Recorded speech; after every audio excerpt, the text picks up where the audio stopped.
Welcome back to another episode of SHS Today. First up on today's episode, we have Travis Woodman, and he takes us into the world of D&D. Next up, we have Riley Purvis and how schools are getting us back to school. And then last but not least, we have Britley Warren and Mitch Mazur on how students are getting ready for their exams. All in this episode of SHS Today. Hello Hornets, and welcome back to another episode of SHS Today. Now that trimester exams are finally finished, you can just sit back and enjoy our show. I'm Andra Gatlin. And for the first time ever, coming to you live from my home via Zoom in robot form, I'm Max Watkins. Let's get right into the show. With the COVID-19 vaccine rolling out fast, the Saline Area School Board is starting to consider some ways to get everyone back to in-person classes. With this in mind, Riley Purvis walks us through what this exciting news could mean for you. For a while now, we here at SHS have been on a hybrid schedule. However, there are some students who think that they are ready to go back to a full in-person schedule. But what exactly would this mean for both students and staff? First, a little bit of background on the state of the situation. Currently, 50% of all schools in the US are closed and more only partially open. However, there are several factors that tell us schools should reopen. For example, as of March 3rd, only 286 children have died due to COVID compared to less than 500,000 adults. Also, Washtenaw County currently has next to no new confirmed cases or deaths from COVID in the past week. Well, I'm a nurse and in the emergency room. So right now we're seeing more mental health issues than COVID issues. And I think that's a slippery slope that we're going on, and we know a lot more now than we did before, and it's been proven across the country in many schools that it can be done, and there's no reason not to go back. Next, let me elaborate on both the positives and negatives of going back to school full time. Firstly, if we were to go back to an in-person schedule, more teachers will be able to get through more material instead of going at the same pace between two sets of students. Also, all in-person students will be able to see more of their peers in a 4-day schedule, as well as the fact that some students don't do as well at their schoolwork when learning remotely. Furthermore, while going back to a 4-day schedule would have its benefits, there are some downsides to this.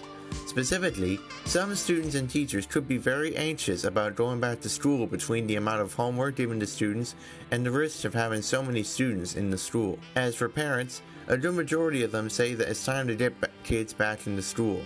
So much so that hundreds of parents have gone so far as to sign a petition calling for full in-person instruction in schools. However, there are several parents who fear that this could create a negative impact in the district if teachers are forced back into a 4-day schedule. Not only that, but it could also impact the relationship between parents and teachers. Either way, if we all continue to do our part, then we could potentially see ourselves back in the classroom full-time real soon. Reporting for SHS Today, I'm Riley Purvis. Back to you in the studio. A survey regarding student opinions on returning to school has been emailed out, but if you missed it, make sure to email Noah Sosha, the student representative on the Board of Education, for more information. With any luck, I'll be back to the studio in no time. Well, I can't wait to finally interact with you in person. On Wednesday, Interim Superintendent Dr. Steve Lodge announced that the high school will be returning on Monday, April 5th to a 4-day per week in-person instruction model. This is based on COVID case numbers staying low and the transition in young 5s to 3rd grade proving successful. For our next segment, we're going to totally change the topic. We look at the classic game that many people grew up with, Dungeons and Dragons. I've heard of that, but I've never played it before. Well, you're in luck, because Travis Woodman is here to show us how this timeless game works. Dungeons & Dragons is considered the most popular tabletop role-playing game of all time, and it's very prevalent in pop culture. And in this video, with the help of a pro, I'm going to try as best I can to see what it's all about. A quick note before I start, there's no way possible I'm be able to fit all the information you'll need to know in this short video, so if you're interested at all, just do some research on your own. It's exploring a side of creativity that a lot of other projects projects or hobbies don't really allow you to do. I had a chat with a local SHS Dungeon Master to discuss the basics of the game.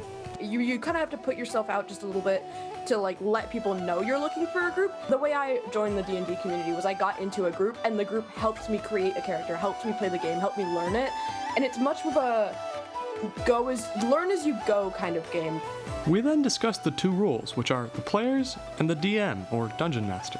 The DM's controlling the environment's reacting to the players. The DM basically has the outline of the story, and the DM controls the storyline and kind of manipulates where characters can go. Players will go through and get to know each other, get to know characters in the world. It's often more of a team building activity as well, just because you get to know people a lot more, even if you're only knowing their characters. You also get to hear how they react to certain situations. You get to explore yourself, but different aspects of yourself, while maybe playing a character that doesn't fit you at all. Well, that's all the time I have for today. Please make sure, if you're interested, to check out the links I posted earlier in the video. Signing off, I'm Travis Woodman. Back to you in the studio. Thanks, Travis. Anyone looking to learn more about this adventurous board game can go to the links previously mentioned.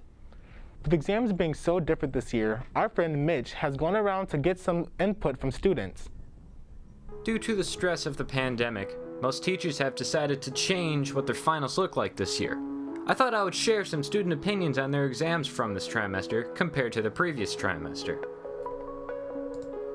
In a way, it's kind of a relief that we don't have to do like a final exam for all of our classes, but at the same time, there's also like, how do you tell that we learned what we were taught in class? So I say there's both a positive and a negative to the not doing exams, but also, what's going on recently. According to an article on Edutopia, most teachers think that the standard multiple choice test can actually have a negative impact on a student's learning. Many students feel the same about traditional exams. I don't think they're necessary at all. I don't think that it's a good way to evaluate every student and how they're doing in the class, because some students don't do well on standardized tests. They just don't, their mind doesn't work that way. So I don't think it's very effective in evaluating everyone.